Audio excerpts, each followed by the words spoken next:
The runway stretched endlessly into the Afghan dust, shimmering like a mirage under the merciless noon sun. Colonel Marcus Hartwell lowered his binoculars, his weathered face etched with disbelief. What he was seeing shouldn't exist. The aircraft limping toward Bagram Airfield was supposed to be scattered across 30 miles of Taliban-controlled mountains, its pilot another casualty statistic in a war that devoured heroes like kindling. But there it was, an A-10 Thunderbolt II, call sign Warthog 67, trailing smoke and hydraulic fluid, its left engine silent, wing surfaces peppered with holes large enough to throw a football through. The landing gear hung at impossible angles, one wheel completely missing. By every law of physics and military aviation, this machine should have fallen from the sky hours ago. "Tower, this is Warthog 67 requesting immediate emergency landing," crackled the radio. The voice was steady, professional, betraying nothing of what had to be absolute terror. "I've got multiple systems failures, minimal hydraulic pressure, and I'm running on fumes." Hartwell grabbed the radio from his aide. 6-7, this is base commander. We've got emergency crews standing by. What's your pilot status? A pause that lasted 3 heartbeats too long. "Pilot is operational, sir." Something in that hesitation made Hartwell's blood run cold. 3 hours earlier, he'd personally signed the mission order that sent Warthog 67 into the Korangal Valley's death trap. The briefing had been clinical mathematical. Probability of mission success, 12%. Probability of pilot survival, effectively 0. The Taliban had transformed that narrow canyon into a shooting gallery, with surface-to-air missiles positioned on every ridgeline and heavy machine guns covering every approach vector. But Lieutenant Colonel Rivera Reaper Castellanos had volunteered anyway. She'd sat in the back of that briefing room, silent as a shadow, while younger pilots argued about the impossibility of the mission. When Hartwell asked for volunteers, she'd simply stood up, gathered her flight gear, and walked out. No speeches, no heroics, just duty. Now, watching her dying aircraft struggle towards salvation, Hartwell realized he was witnessing something that would be talked about in pilot-ready rooms for the next 50 years. The question wasn't whether she could land that broken bird. The question was what had happened up there in those mountains that turned a suicide mission into legend. The A-10's approach was a masterclass in controlled desperation, its pilot fighting physics and probability with every breath. Rivera's hands moved across the controls with surgical precision, her eyes scanning instruments that told increasingly grim stories. The aircraft bucked and shuddered beneath her, protesting every adjustment, every desperate attempt to maintain altitude. Through her cracked canopy, she could see Bagram's runway growing larger, but distance was her enemy now. Every second meant more hydraulic fluid bleeding away, more systems failing, more opportunities for catastrophic failure. 6-7, you're coming in too fast, the tower controller warned. Recommend going around for another approach. Rivera almost laughed. There was no second chance here. The fuel gauge had been reading empty for the last 20 minutes, and she was flying on vapors and prayer. The ejection seat beneath her felt like a loaded weapon, its yellow and black striped handle seeming to pulse with temptation. One pull, and she'd be under a parachute in 30 seconds, safe from the inevitable crash. But 30 miles behind her, in a valley that had swallowed 3 coalition aircraft in the past month, Staff Sergeant Danny Kowalski was still breathing because she'd stayed in her seat. The image of his face, pressed against the medevac helicopter's window as she provided cover, burned in her mind like a brand. He was 19, from Ohio, and he'd been calling for his mother when the Taliban ambush tore through his convoy. The A-10 dropped another 100 feet, its remaining engine coughing like an old man's last breath. Rivera felt the stick grow heavier in her hands as the hydraulic pressure continued bleeding away.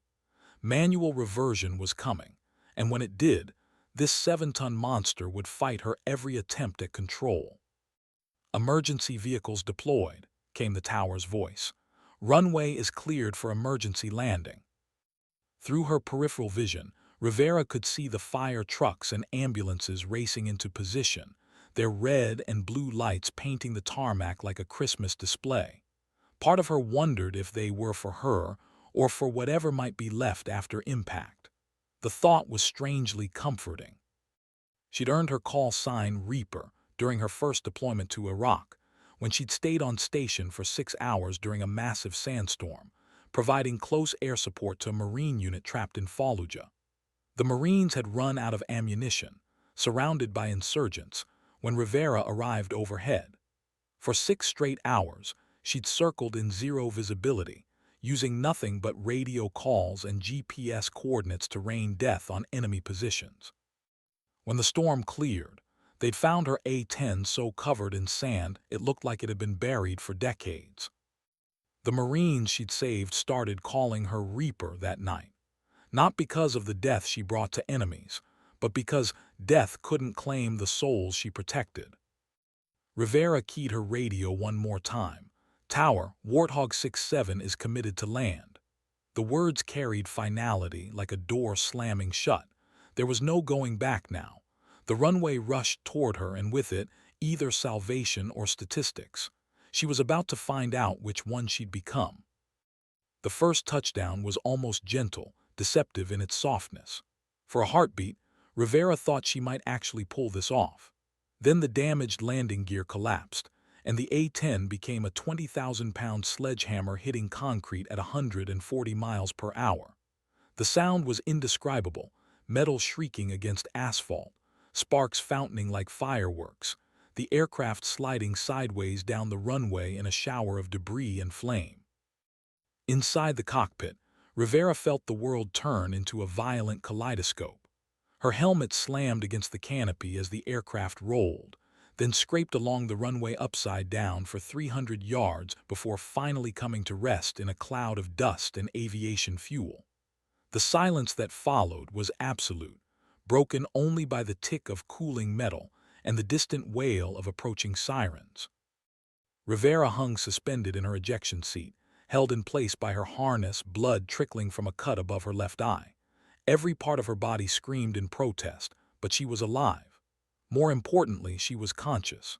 She reached up with trembling fingers and shut down the remaining electrical systems, following procedures drilled into her through thousands of hours of training. Even in extremis, even hanging upside down in a crashed aircraft leaking fuel, she was a professional. The rescue crews arrived like an invasion force, foam cannons spraying retardant over the wreckage while paramedics crawled through twisted metal to reach her. The fire chief, a grizzled master sergeant named Rodriguez, was the first face she saw when they finally cut through the canopy. "Ma'am, can you hear me?" he shouted over the chaos. "Can you move your fingers and toes?" Rivera tried to speak but only managed a hoarse whisper. "Kowalski, did Kowalski make it?" Rodriguez looked confused. "Who's Kowalski, ma'am?" "The soldier, the medevac. Did he make it to the hospital?" The fire chief's expression softened. Even hanging upside down in a destroyed aircraft, this pilot's first concern wasn't for herself. "Ma'am, we need to focus on getting you out of here. Can you feel your legs?" As they worked to extract her from the wreckage, Rivera caught glimpses of the crowd gathering at the runway's edge. Pilots, ground crew, mechanics, all standing in absolute silence, watching the rescue efforts with something approaching reverence. She'd seen that look before, but never directed at her. It was the look reserved for the untouchable ones, the legends who did impossible things and lived to tell about it. Colonel Hartwell pushed through the crowd, his face grim as he surveyed the twisted remains of Warthog 6-7. The aircraft was a complete loss, barely recognizable as something that had once flown. But the pilot was alive, and that was a miracle he wasn't sure he understood yet. The extraction took 47 minutes. When they finally pulled Rivera from the wreckage and loaded her onto a stretcher, she was conscious but barely responsive. The base's chief medical officer, Captain Sarah Kim, rode with her to the field hospital, monitoring vital signs that were stronger than they had any right to be. "You know what they're calling you out there. Kim asked as the ambulance raced across the base. "They're calling you the ghost pilot. They're saying you flew that bird home from the dead." Rivera's eyes fluttered open. "Not a ghost," she whispered, "just stubborn." But even as the morphine pulled her toward unconsciousness, Rivera knew something had changed. The looks on those faces at the runway weren't just surprise or relief. They were recognition. She'd crossed some invisible line today, from competent pilot to something else entirely. The question was whether she wanted to live on that side of the line. As the medical team worked over her in the trauma bay, word of the impossible landing spread through Bagram like wildfire. By evening, every pilot on base knew the story. By morning, it would reach Kandahar, then Kabul, then Washington. Within a week, it would become the kind of story that fighter pilots told each other in bars, embellished and mythologized until it bore only passing resemblance to what actually happened. But the core truth would remain unchanged. A pilot had taken an impossible mission, survived the unsurvivable, and brought her bird home against every law of physics and probability.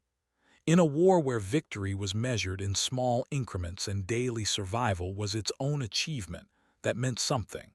It meant hope. The investigation began before Rivera was even out of surgery. Colonel Hartwell assembled a team of technical experts to examine the wreckage and reconstruct exactly what had happened during that 6-hour mission. What they found defied explanation. The A-10 had taken catastrophic damage that should have resulted in immediate loss of aircraft and pilot. Surface-to-air missile fragments were embedded throughout the fuselage. The left engine was completely destroyed, and the flight control systems were held together by what appeared to be nothing more than pilot skill and determination. Chief Master Sergeant Tommy "Wrench" Patterson, the base's senior aircraft maintenance supervisor, stood amid the twisted wreckage shaking his head in disbelief. He'd been working on A-10s for 23 years, had seen them come home from missions that would have killed any other aircraft. But this was different. This was impossible made manifest. "Sir," he said to Colonel Hartwell, pointing to a section of wing that looked like Swiss cheese, "this bird took a direct hit from what looks like a SA-7. Right here, you can see where the warhead detonated. Should have blown the whole wing off." Hartwell examined the damage, running his fingers along the jagged metal edges. "But it didn't. Why?" Patterson shrugged. "Best guess. The angle of impact, maybe some luck with the warhead's timing mechanism. But sir, this is just one hit. I count at least 47 separate impact points. Some from small arms, some from heavy machine guns, at least 3 from RPGs. This aircraft was flying through a shooting gallery for hours." The radio transcripts told an even more remarkable story. The mission controller who'd been tracking Rivera's progress through the Korangal Valley was First Lieutenant Marcus Chen, a young officer barely 6 months out of training. His logs showed that Warthog 67 had been taking fire continuously for over 4 hours, making multiple attack runs against dug-in Taliban positions, while providing cover for the medevac helicopter extracting wounded soldiers. "She never once declared an emergency," Chen told the investigation board. "Never once requested permission to abort. I could hear the impacts over her radio transmissions, could tell from her engine sounds that she was in trouble, but she just kept flying, kept fighting." The Taliban had tried everything to bring her down. They'd fired missiles, unleashed concentrated machine gun fire, even attempted to coordinate multiple surface-to-air attacks simultaneously.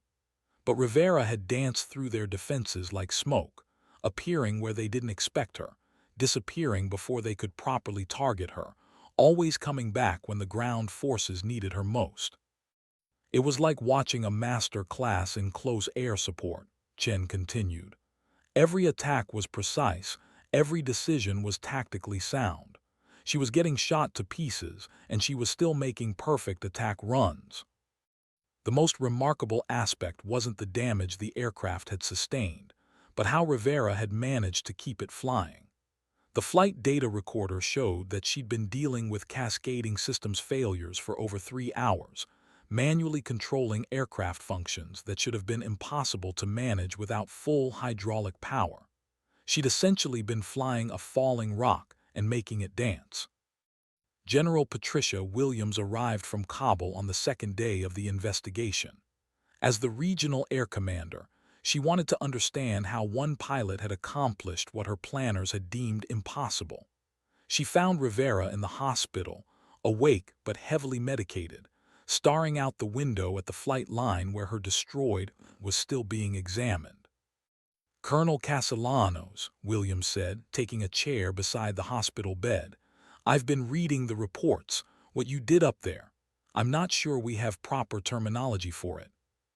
Rivera turned from the window, her face still bearing the cuts and bruises from the crash. "I did my job, ma'am, nothing more.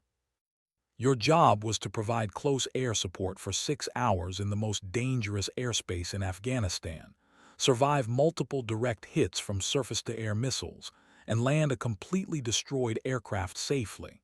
Williams raised an eyebrow. "Because if that's in your job description, I need to see your contract." For the first time since the crash, Rivera almost smiled. The soldiers needed cover, that's all that mattered. Williams leaned forward. "Tell me about Staff Sergeant Kowalski. The medics say you kept asking about him." Rivera's expression grew distant. "His convoy got ambushed outside Combat Outpost Michigan.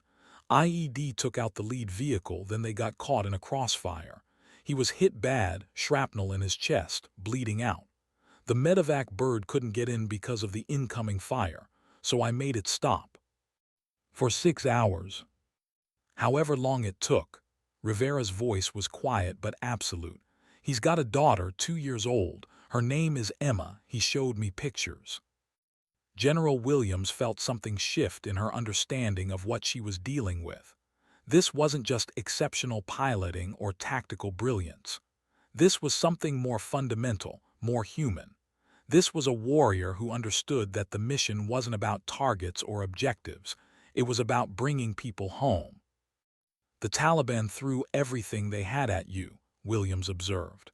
"Why didn't you request additional support?" Rivera finally looked directly at the general. "Because there wasn't time. By the time backup arrived, Kowalski would have been dead. Sometimes you have to do it alone." Outside the hospital window, another A-10 was taking off for a combat mission, its distinctive engines creating twin trails of exhaust against the afternoon sky. Rivera watched it climb, remembering what it felt like to be up there, to be the thin line between life and death for soldiers on the ground. She wondered if she'd ever fly again, if the Air Force would trust her with another aircraft after destroying one so spectacularly. She didn't know that General Williams was already working on orders that would change the course of her career forever. The story of Rivera's impossible mission spread through military channels with the speed of legend becoming myth. By the end of the week, pilots at bases across Afghanistan, Iraq, and beyond were talking about the woman who'd flown a dead aircraft home through pure force of will. The details grew with each telling, but the essential truth remained unchanged. When it mattered most, when lives hung in the balance, one pilot had refused to quit. Colonel Hartwell found himself fielding calls from reporters, military historians, and aviation enthusiasts, all wanting to know more about the ghost pilot of Bagram. He'd been in the Air Force for 26 years, had seen heroes and legends come and go, but this was different. This felt like one of those moments that define not just a person, but an entire generation of aviators. The formal investigation concluded 2 weeks later with findings that read like fiction. Warthog 6-7 had sustained damage equivalent to what would normally destroy 3 separate aircraft. The pilot had demonstrated exceptional airmanship, tactical judgment, and dedication to mission accomplishment under impossible circumstances. The report recommended Rivera for the Distinguished Flying Cross, the Air Force's highest award for heroism in flight. But Rivera was focused on something else entirely. Staff Sergeant Danny Kowalski had indeed survived, had made it through surgery, and was on his way back to Ohio to recover with his family. His 2-year-old daughter Emma would grow up with a father because one pilot had refused to let physics and probability have the final word. The night before Rivera was scheduled to be transferred to Landstuhl Regional Medical Center in Germany for additional treatment, she received an unexpected visitor. Danny Kowalski, against medical advice and his doctor's protests, had convinced someone to drive him to the hospital. He was pale, moving carefully, but his eyes were clear and determined. "Ma'am," he said, struggling to his feet when she entered the common room, "I wanted to thank you personally." Rivera waved him back to his seat. "How are you feeling, Sergeant?" "Like I got hit by a truck," he admitted with a weak smile. "But alive because of you." He pulled out his wallet and withdrew a photograph, a little girl with dark curls and a gap-toothed smile. "This is Emma. She's 3 now. I've been trying to figure out how to explain to her that there's an angel who made sure Daddy came home." Rivera studied the photograph, feeling an unexpected tightness in her throat. "You don't need to explain anything to her. Just be there for her. That's all that matters." "They told me what you did up there," Kowalski continued. "How you stayed when any sane person would have left. How you kept them off us while the medevac got me out. I don't have words for that kind of courage." "It wasn't courage," Rivera said quietly. "It was just what needed to be done." Kowalski shook his head. "Ma'am, with respect, that's exactly what courage is. Doing what needs to be done when everything inside you is screaming to run." He stood up carefully, extending his hand. "Thank you for bringing me home to my little girl." As Rivera shook his hand, she realized that this was why she flew. Not for medals or recognition or career advancement, but for moments like this. For fathers who get to go home to their daughters, for mothers who don't have to bury their sons, for families that stay whole in a world that's specialized in breaking them apart. The transfer to Germany came the next morning, but Rivera carried that photograph in her mind like a talisman, a reminder of what the impossible mission had really accomplished. Landstuhl Regional Medical Center was where wounded warriors came to heal, where careers were ended and new chapters began. Rivera spent 3 weeks there undergoing tests, evaluations, and rehabilitation for injuries that should have been much worse than they were. The doctors marveled at her condition, some bruising, a few cuts, a mild concussion, but nothing that wouldn't heal completely. "You know," said Dr. Elizabeth Harper, the chief orthopedic surgeon, "I've treated a lot of aircraft accident survivors. Most of them don't walk away from impacts like yours. Your aircraft hit that runway at tremendous speed, rolled multiple times, slid for hundreds of yards, and you came out with injuries I'd expect from a minor car accident. Either you're incredibly lucky or incredibly tough." "Probably just stubborn," Rivera replied, echoing her earlier assessment. But as she worked through physical therapy and prepared for her return to the United States, Rivera found herself wrestling with questions that had no easy answers. The Air Force was processing her for a medical evaluation board, standard procedure after any significant aircraft accident. Her flying status was suspended pending the outcome, which meant her career as a pilot might be over. The irony wasn't lost on her. She just completed the most remarkable flying achievement of her career, possibly of any pilot's career, and now she might never fly again. The Air Force was cautious about pilots who'd been through traumatic experiences, worried about post-traumatic stress, survivor's guilt, loss of confidence.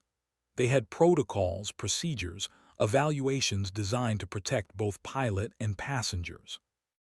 Rivera understood the logic, but it didn't make the reality any less frustrating. She'd been flying for 15 years, had logged over 3,000 flight hours in combat zones, and now her future hung in the balance because she'd done her job too well under impossible circumstances. Her room overlooked the hospital's memorial garden, where families came to remember those who hadn't made it home. She'd seen them through her window, parents, spouses, children, all carrying flowers and photographs, and the weight of loss that would never fully fade. It reminded her that she was among the lucky ones, that survival itself was a kind of victory. The knock on her door came at 1847 hours, military precision timing that suggested official business. Rivera expected to see a doctor or administrator, but instead found herself facing Major General Patricia Williams, who'd flown in from Washington specifically to see her. "General," Rivera said, starting to rise from her chair. "Stay seated, Colonel." Williams took the visitor's chair, her expression serious but not unkind. "We need to talk about your future." Rivera felt her stomach tighten. This was it, the conversation that would either restore her wings or end her flying career forever. "Yes, ma'am. I've been reviewing your case with the medical board, the accident investigation team, and some very senior people at the Pentagon," Williams began. "Your flying evaluation is complicated." "I understand, ma'am, given the circumstances of the crash." Williams held up a hand. "Let me finish.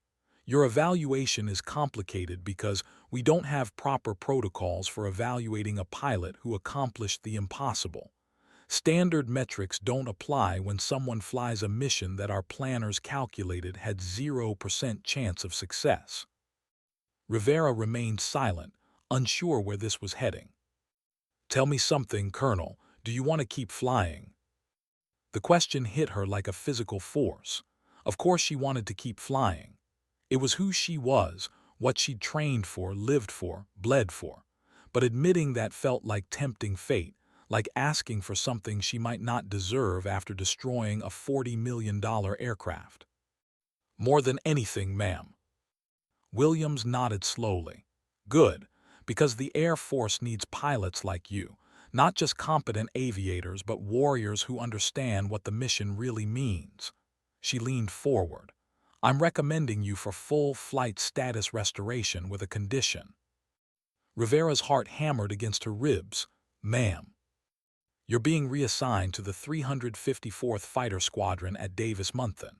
They're stood up a new close air support training program, and they need an instructor pilot who can teach young aviators what real combat flying looks like." Williams smiled for the first time since entering the room. They need someone who can show them that impossible is just another word for difficult. The relief was so overwhelming that Rivera actually felt dizzy. She would fly again. Not only fly, but teach others to fly, to carry on the mission that had defined her adult life. "Thank you, ma'am. I won't let you down." "I know you won't, because if there's one thing your little adventure in Afghanistan proved, it's that you don't know how to quit." Williams stood to leave, then paused at the door. "By the way, your award ceremony is scheduled for next month at the Pentagon. The president wants to meet the pilot who proved his generals wrong about impossible missions."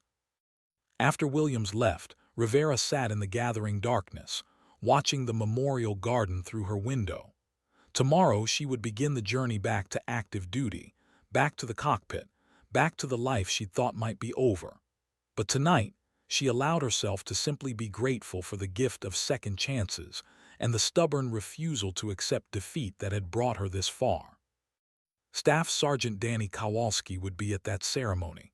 She'd been told, along with his daughter Emma, who was now old enough to understand that her daddy was a hero, and that heroes sometimes needed heroes of their own. The flight back to the United States was Rivera's first time as a passenger in over a year, a strange experience that left her hands twitching for controls that weren't there. She watched the landscape pass below through the small window, calculating approach angles and emergency landing sites out of habit, muscle memory keeping her mentally sharp even when she wasn't at the stick. Dover Air Force Base appeared through the morning haze like a promise kept. As the transport aircraft touched down, Rivera felt something she hadn't experienced since the crash: anticipation. For the first time in weeks, she was moving toward something instead of away from it, toward a future that included flight suits and mission briefings and the controlled violence of close air support. Her brother Miguel was waiting at the terminal, still wearing his army dress uniform from his own duty assignment at the Pentagon. They hadn't seen each other in over 2 years, and she was struck by how much older he looked, how the years of combat deployments had etched themselves into the lines around his eyes. "Holy shit, Maya," he said, wrapping her in a careful hug that acknowledged her recent injuries. "When I heard about the crash, I thought—" He didn't finish the sentence. "I know," she said simply, "but I'm still here." They drove through the Virginia countryside in comfortable silence, two siblings who'd chosen military service and understood its costs without needing to discuss them. Miguel had served 3 tours in Iraq as an infantry officer, had his own collection of scars and stories and sleepless nights. They came from a family that produced warriors, a tradition stretching back 4 generations. "Mom's been worried sick," Miguel said finally. "She's been reading every news article about your crash, trying to understand what happened. I think she's proud and terrified in equal measure." Rivera smiled. Maria Castellanos had spent 30 years worrying about her children's military careers, from Miguel's infantry service to Rivera's pilot training to their younger sister Carmen's deployment as a Navy corpsman. She understood duty and sacrifice, but that didn't make the waiting any easier. "How much does she know?" "Enough to be scared, not enough to understand why you did it." Miguel glanced at her. "Maybe you could explain it to both of us. What was going through your head up there?" Rivera watched the passing farmland, trying to find words for something that had been more instinct than conscious thought. There was a kid bleeding out on the ground, 19 years old, from Ohio, with a 2-year-old daughter named Emma. The medevac couldn't get to him because of incoming fire, so I made the fire stop. For 6 hours. However long it took. Miguel nodded slowly. "And when your aircraft started falling apart?" "Then I had to get home to tell his daughter that Daddy was coming back." Rivera turned to look at her brother. "Sometimes the mission chooses you, Miguel. You don't get to pick the easy ones." They spent that night at their childhood home in Alexandria, sitting on the back porch with their mother, sharing stories and silence in the way that military families do when everyone makes it home alive. Maria Castellanos was 62, a retired school teacher who'd spent 4 decades worrying about her children's safety and being proud of their service. She looked at Rivera with eyes that held both relief and lingering fear. "Your father would have been proud," Maria said quietly. Their father, Lieutenant Colonel Eduardo Castellanos, had died in a helicopter crash in Panama when Rivera was 12. His death had shaped all their choices since, driving them towards service despite, or perhaps because of understanding its ultimate price. "I know, Mama. He used to say that courage isn't about not being afraid. It's about being afraid and doing what needs to be done anyway." Maria reached over and squeezed Rivera's hand. "I think he would have understood what you did up there." That night, lying in her childhood bedroom surrounded by trophies from high school track meets and photographs from pilot training, Rivera allowed herself to think about the weight of legacy. Her father had died serving his country, and she'd nearly followed him into that final flight. But she'd also discovered something up there in the mountains of Afghanistan, something about the line between duty and sacrifice that she was still learning to understand. Tomorrow would bring new challenges: medical evaluations, fitness tests, the long process of returning to flight status. But tonight, she was simply Maya Castellanos, daughter and sister, survivor and warrior, dreaming of blue skis and second chances. The Pentagon ceremony was scheduled for a Thursday in October, when the Washington weather was crisp, and the leaves were beginning their transformation into autumn colors. Rivera stood in the bathroom of her hotel room, adjusting her dress blue uniform for the 3rd time, trying to reconcile the face in the mirror with the pilot who'd become a symbol for something larger than herself. The Distinguished Flying Cross hung heavy in its presentation box, a piece of metal and ribbon that somehow represented 6 hours of terror and triumph over the mountains of Afghanistan. She'd read the citation so many times she'd memorized it. For extraordinary achievement while participating in aerial flight under extremely hazardous conditions.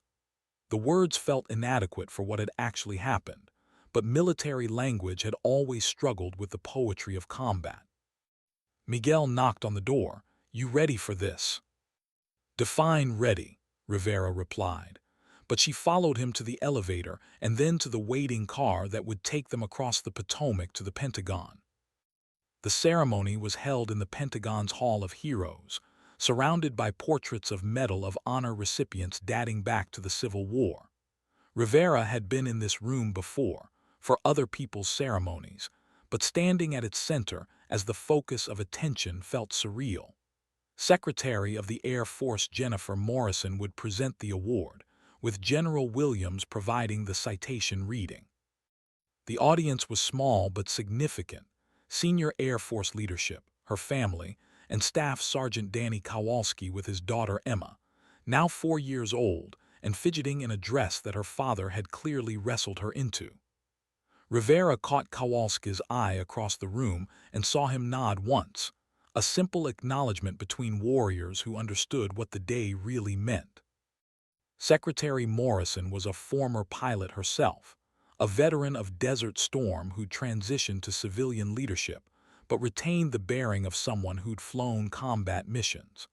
As she spoke about courage and dedication and the Air Force's finest traditions, Rivera found herself thinking not about the honor of the moment, but about the weight of representation.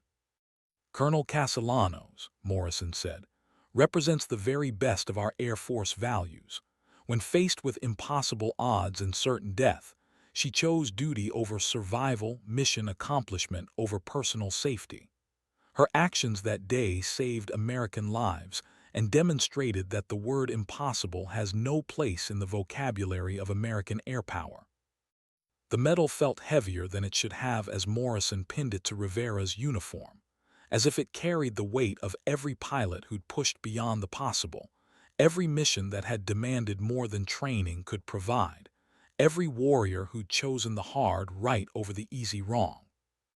But the moment that mattered most came after the ceremony, when Emma Kowalski approached Rivera with the careful solemnity that children bring to events they don't fully understand but know are important.